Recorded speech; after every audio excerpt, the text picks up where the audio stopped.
BSS creation சார்பாக அனைவருக்கும் இனிய வணக்கம். இன்னைக்கு கல்கி ரா கிருஷ்ணமூர்த்தி அவர்கள் எழுதிய சிவகாமியின் சபதத்தில் 3வது பாகத்தில் வரக்கூடிய 46வது அத்தியாயத்தை பார்க்கலாங்க. தலைப்பு வாதாபி. வடபெண்ணை கரையிலிருந்து சலுக்க சைனியத்தின் பெரும் பகுதி வடமேற்கு திசையாக வாதாபி நகரத்தை நோக்கி கிளம்பிற்று. சிவகாமியும் அந்த சைனியத்துடன் பிரயாணம் செய்தாள். தொண்டை மண்டலத்து கிராமங்களிலே பார்த்த பயங்கரங்களை காட்டிலும் கொடுமையான காட்சிகளை பார்த்து கொண்டு போனாள். வீடுகளும் வைக்கோற்போர்களும் பற்றி எரிவதையும், பசுமையான தோப்புக்கள் போர் யானைகளால் அழிக்கப்படுவதையும், பயிர்கள் நாசமாக்கப்படுவதையும் பார்த்து கொண்டு போனாள். குற்றமற்ற கிராமத்து ஜனங்கள் கொல்லப்படுவதையும், திடகாத்திர புருஷர்களும் இளம் வயது பெண்களும் சிறைப்பிடிக்கப்படுவதையும், தாய்மாரை பிரிந்த குழந்தைகள் அலறி அழுவதையும் பார்த்து கொண்டு போனாள். சிவகாமியின் உள்ளத்திலும் பெரிய தீப்பிழம்பு ஜுவாலை விட்டு எரிய தொடங்கியது. வாதாபி சக்கரவர்த்தியை மீண்டும் சந்தித்து இம்மாதிரி அக்கிரம கொடுமைகளை செய்ய வேண்டாம் என்று வேண்டிக் கொள்ள விரும்பினாள். பல தடவை அதற்காக பிரயத்தனம் செய்தாள். தன்னுடன் வந்த காவலர்களை தன்னை புலிகேசியிடம் அழைத்து போகும்படி கேட்டுக்கொண்டாள். அந்த காவலர்கள் அவள் கூறியதை காதில் போட்டு கொண்டதாகவே தெரியவில்லை. ஒவ்வொரு சமயம் அவள் இரவில் தூங்கும்போது ஹா ஹா ஹா என்று பேய் சிரிப்பது போன்ற சிரிப்பு சத்தம் கேட்கும். திடுக்கிட்டு கண்ணை ஒளித்து பார்ப்பாள். எதிரே சற்று தூரத்திலிருந்து வாதாபி சக்கரவர்த்தியின் உருவம் திரும்பி போவது போல தோன்றும். எழுந்து உட்காருவதற்குள் அந்த உருவம் மறைந்து போய்விடும். தன்னுடைய சித்தப்பிரமையில் தோன்றிய உருவம்தான் அது என்று எண்ணிக்கொள்வாள். புலிகேசி இளம் பிராயத்தில் சிற்றப்பன் மங்களேசனால் பெரிதும் கொடுமை செய்யப்பட்டவன். அதன் காரணமாக மரத்திலே வைரம் பாய்வது போல் அவனுடைய சுவாபத்திலேயே குரூரம் கலந்து இறுகி கெட்டிப்பட்டு இருந்தது. நாகநந்தியின் உதவியால் வாதாபி சிம்மாசனம் ஏறிய காலத்திலிருந்து உள்நாட்டு எதிரிகளை ஒழித்தல், வெளி பகைவர்களோடு யுத்தம் செய்தல் முதலிய கொடுங்காரியங்களிலேயே புலிகேசியின் வாழ்நாளெல்லாம் சென்றிருந்தது.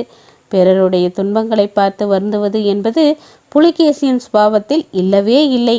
தற்சமயம் புலிகேசியின் சுபாவ குரூரத்தை 1க்கு 10ஆக வளரச் செய்த காரணங்கள் 2 ஏற்பட்டிருந்தன.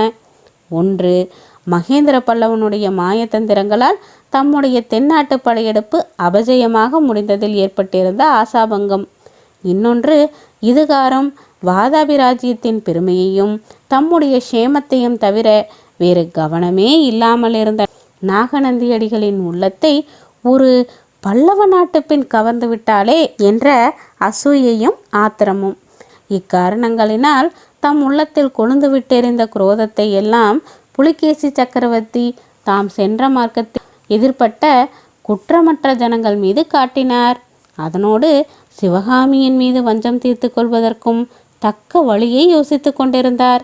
இதையெல்லாம் அறிந்திராத சிவகாமி தான் மட்டும் வாதாபி சக்கரவர்த்தியை இன்னொரு தடவை நேருக்கு நேர் சந்திக்க முடிந்தால் அவருடைய படைகள் செய்யும் கொடுமைகளை எல்லாம் நிறுத்திவிடலாம் என்று ஆசையுடன் நம்பினாள்.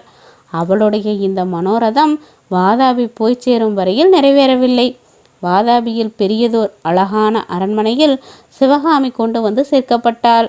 அவளுக்கு துணையாகவும் பணிவிடை புரிவதற்காகவும் 2 தாதி பெண்கள் அமர்த்தப்பட்டார்கள். அவர்கள் பிராகிருதமும் தமிழும் கலந்த பாஷையில் பேசினார்கள். அந்த தாதி பெண்களுடைய பேச்சை எல்லாம் சிவகாமி எளிதில் புரிந்து கொள்ளுதல் சாத்தியமாய் இருந்தது. சக்கரவர்த்தி கட்டளையின் பேரிலேயே அந்த அரண்மனை சிவகாமிக்காக திட்டம் செய்யப்பட்டது என்றும் அவளுக்கு யாதொரு சௌகரிய குறைவும் இல்லாதபடி பார்த்து கொள்ளும்படி ஆக்னே என்றும் மேற்படி தாதி பெண்களிடம் சிவகாமி தெரிந்து கொண்டாள். இதெல்லாம் அவள் எதிர்பார்த்தபடியே தான் இருந்தது. ஆகவே கூடிய சீக்கிரம் புலிகேசி சக்கரவர்த்தி தன்னை பார்க்க அங்கு வருவார் என்றும் சிவகாமி தீர்மானித்தாள். அப்படி அவர் வரும்போது என்ன பேச வேண்டும், எப்படி நடந்து கொள்ள வேண்டும் என்பதை பற்றி ஓயாமல் சிந்தித்த வண்ணம் இருந்தாள். சக்கரவர்த்தியின் விஷயத்தில் சிவகாமியின் மனோபாவம் 2 விதமாய் இருந்தது. ஒரு சமயம் அவருடைய சைனியம் செய்த பெரும் கொடிய செயல்களை எண்ணி எண்ணி அவளுடைய உள்ளம் கொதித்தது. மற்றொரு சமயம் அப்பேற்பட்ட கொடுங்கோல் மன்னன் மீது அபலையாகிய தனக்கு ஏற்பட்டிருந்த சக்தியை நினைத்து அவள் உள்ளம் பெருமிதம் அடைந்தது. ராவணன் கவர்ந்து சென்று அசோகவனத்தில் சிறை வைத்த சீதாதேவியின் நினைவு சிவகாமிக்கு அடிக்கடி வந்தது. சீதையின் நிலைமைதான் தன்னுடைய நிலைமையும் ராமபிரான் ராவணனை வென்று சீதையை சிறைமீட்டு கொண்டு போனது போல் மாமல்லர் ஒரு நாள் வந்து இந்த பாதக புலிகேசியை வென்று தன்னை சிறைமீட்டு கொண்டு போகப் போகிறார். இவ்விதம் நம்பிய சிவகாமி சீதைக்கும் தனக்கும் இருந்த வித்தியாசத்தை பற்றியும் எண்ணமிட்டாள். சீதாதேவியை ராவணன் அவளுடைய அழகுக்காக ஆசைப்பட்டு அபகரித்து கொண்டு வந்தான். அவளை கல்யாணம் செய்து கொள்ள விரும்பினான். ஆனால் புலிகேசியோ தன்னிடமிருந்த நாட்டிய கலையின் மீது மோகம் கொண்டு தன்னை சிறைப்பிடித்து வந்திருக்கிறான். புலிகேசியே மாறுவேடம் பூண்ட புத்தபிக்ஷு என்னும் நம்பிக்கை சிவகாமியின் உள்ளத்தில் வேரூன்றிருந்தபடியால் இவ்விதம் எண்ணினாள். ஆகையால் ராவணன் மீது சீதைக்கு இல்லாத செல்வாக்கு தனக்கு வாதாபி சக்கரவர்த்தியின் மீது இருக்கிறது. தன் கலையின் சக்தி கொண்டு அவரை தன் இஷ்டப்படியெல்லாம் ஆட்டி வைக்கலாம். அந்த பொல்லாத புத்த பிக்ஷுவை தான் லேசில் விடப்போவதில்லை. வரட்டும், இங்கே எப்படியும் என்னிடம் வந்துதானே ஆக வேண்டும்.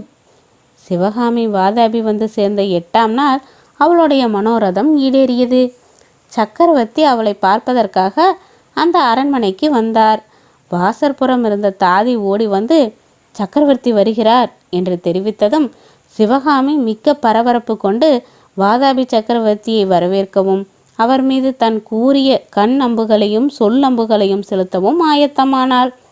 ஆனால் சக்கரவர்த்தி அரண்மனைக்குள்ளே வந்து நின்று அவளை மேலும் கீழும் ஏறிட்டு பார்த்துவிட்டு அவள் கனவிலே கேட்டது போன்ற ஒரு பேய் சிரிப்பு சிரித்ததும் சிவகாமி எண்ணியிருந்த எண்ணமெல்லாம் எங்கேயோ போய்விட்டன.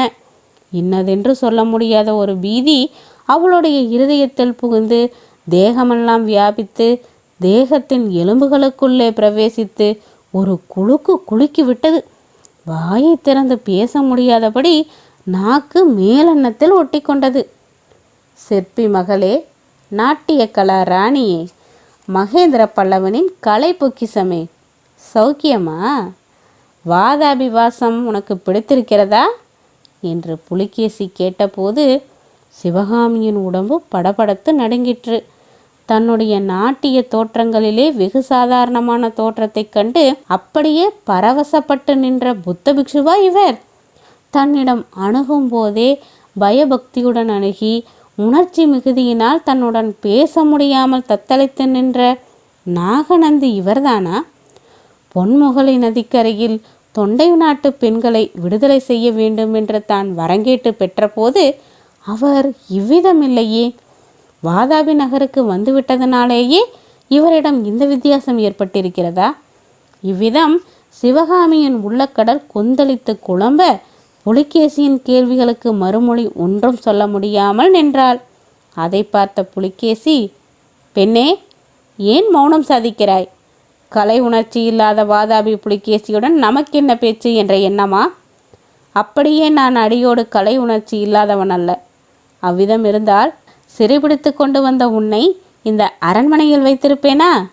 பல்லவ நாட்டின் இணையற்ற நடன கலாகராணிக்கு தகுந்த அலங்கார மாளிகையல்லவா இது? இங்கு உனக்கு எல்லாம் சௌகரியமாய் இருக்கிறதா? பணிப்பெண்கள் திருப்தியாக பணிவிடை செய்கிறார்களா? ஏதாவது குறை இருந்தால் சொல் என்றார். புலிகேசியின் பேச்சு எவ்வளவோ அருவருப்பாய் இருந்த போதிலும் இனி பேசாமல் இருக்கக்கூடாது என்று சிவகாமி கருதி மனத்தை திடப்படுத்தி கொண்டு, பிரபு, இங்கு எல்லாம் சௌக்கியமாய் இருக்கிறது, ஒரு குறையும் இல்லை, மிக்க வந்தனம் என்றாள். ஆஹா, வாய் திறந்து பேசுகிறாயா? நல்ல வேலை. நீ மௌனமாய் நின்றதை பார்த்துவிட்டு நீ உயிருள்ள பெண்தானா அல்லது உன் தந்தை அமைத்த கற்சிலைகளில் ஒன்றைத்தான் சிறைபிடித்து கொண்டு வந்து விட்டோமோ என்று சந்தேகித்தேன். நீ இந்த மட்டும் பேசியது மிக்க சந்தோஷம்.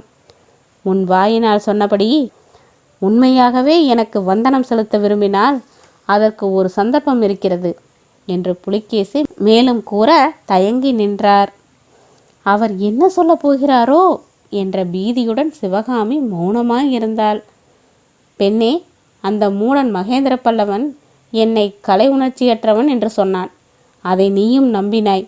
நரிக்கும் புலிக்கும் எவ்வளவு வித்தியாசமோ, குட்டைக்கும் சமுத்திரத்துக்கும் எவ்வளவு வித்தியாசமோ, உள்ளங்கை அகலமுள்ள தொண்டை மண்டலத்துக்கும் விஸ்தாரமாக பறந்த சலுக்க சாம்ராஜ்யத்துக்கும் எவ்வளவு வித்தியாசமோ அவ்வளவு வித்தியாசம் மகேந்திர பல்லவனுடைய கலை உணர்ச்சிக்கும் என்னுடைய கலை உணர்ச்சிக்கும் உண்டு.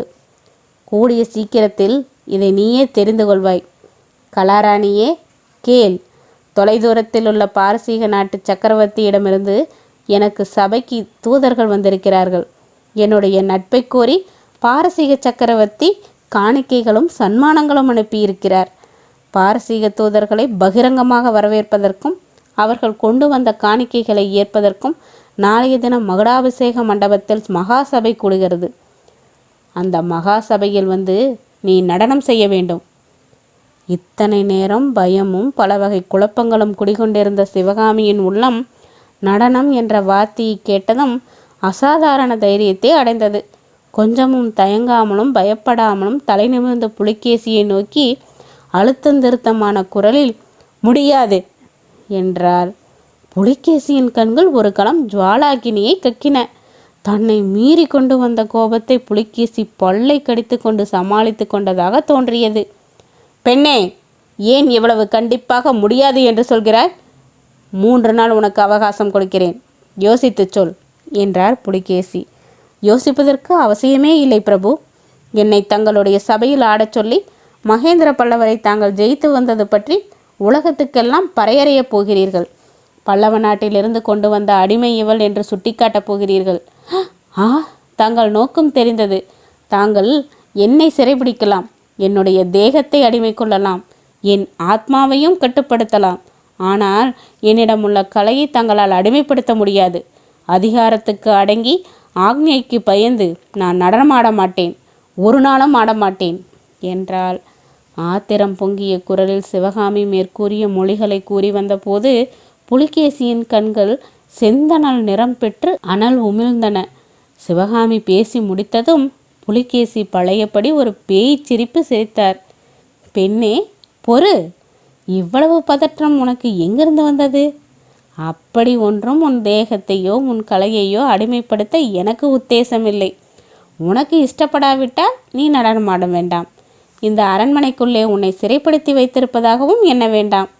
உனக்கு இஷ்டமான போது நீ இந்த மாளிகையை விட்டு வெளியே போகலாம். வாதாபி நகரை சுற்றி பார்த்து விட்டு வரலாம். உங்கள் காஞ்சியை போல் எங்கள் வாதாபி அவ்வளவு அழகாக இல்லாவிட்டாலும் ஏதோ பார்க்க தகுந்த காட்சிகள் இங்கேயும் இருக்கின்றன. இந்த அரண்மனை வாசலில் காவல் காப்பவர்கள் உன்னை சிறை வைப்பதற்காக இங்கு இருக்கவில்லை, உனக்கு ஏவல் புரிவதற்காகவே இருக்கிறார்கள். நீ எப்போது சொல்கிறாயோ அப்போது உனக்கு பல்லக்கு தெரிவித்து கொடுப்பார்கள். மறுபடியும் என்னை பார்ப்பதற்கு நீ விரும்பினாலும் அவர்களிடமே சொல்லி அனுப்பலாம். சிற்பி மகளே, நீ என் அதிகாரத்துக்கு பயந்து நடனமாட வேண்டாம். உன் இஷ்டம் போல் சுயேட்சையாகவும் சுகமாகவும் இருக்கலாம். இவ்விதம் சொல்லிவிட்டு புலிகேசி சக்கரவர்த்தி சிவகாமியை கூர்ந்து பார்த்தார். அந்த பார்வையில் எல்லையில்லாத துவேஷமும் பழிவாங்கும் உறுதியும் கொண்டிருந்ததை சிவகாமி கவனிக்கவில்லை. அந்த ஏழை பெண் அப்போது தரையை நோக்கி பார்த்து கொண்டிருந்தாள். கொடுமைக்கும் குரூரத்துக்கும் பெயர் போன வாதாபி புலிகேசியை தான் வென்று விட்டதாக அவளுடைய உள்ளம் இருமாப்புடன் எண்ணமிட்டு கொண்டிருந்தது. அன்று மாலை சிவகாமி வாசற்காவலரிடம் தான் வாதாபி நகரை சுற்றி பார்க்க விரும்புவதாக கூறி பல்லக்கு கொண்டு வர சொன்னாள். உன்னை இங்கே சிறை வைத்திருக்கவில்லை, உன் இஷ்டப்படி வெளியே சென்று வரலாம் என்று புலிகேசி கூறியது அவள் மனத்தை விட்டு அகலாதிருந்தது.